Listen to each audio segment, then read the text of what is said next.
Will counting calories help prevent obesity? Well, that's what Florida lawmakers must decide when they vote on a new bill that would require all restaurants to add calorie counts to their menus. SNN Local News 6 reporter Mia McCormick joins me now with more on this proposed bill. Mia. The bill is sponsored by State Representative Ed Homan out of Tampa with the goal of reducing obesity in Florida. According to the Centers for Disease Control, the obesity rate in Florida is about 24%. But as you can imagine, the bill is definitely stirring up some controversy.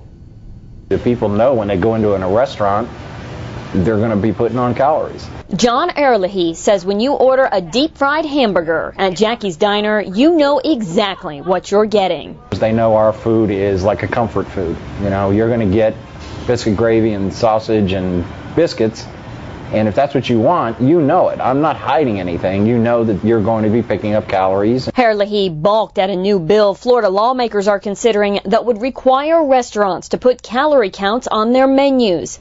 Not because he might lose customers. It's the cost involved that worries him.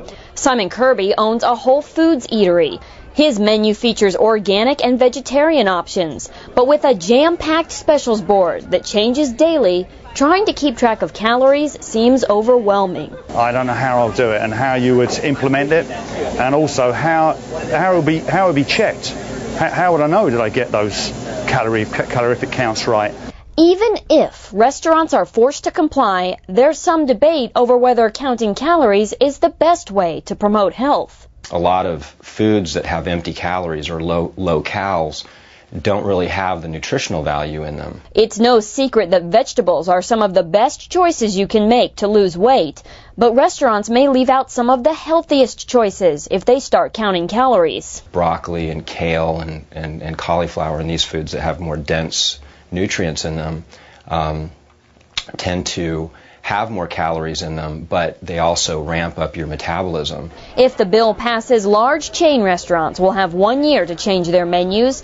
Mom and pop independently owned businesses will have until 2012. A recent study found that in places where this law is already required, the calorie content of foods tested at about 18% higher than the restaurants actually claimed they were. For instance, the Wendy's grilled chicken wrap was posted at 260 calories and it tested at 344.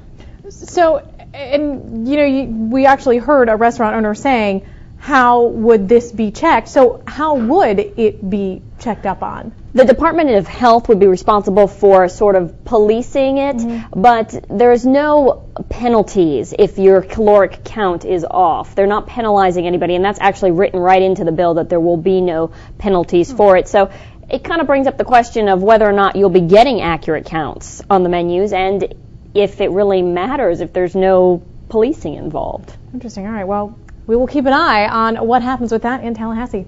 Thanks, Mia.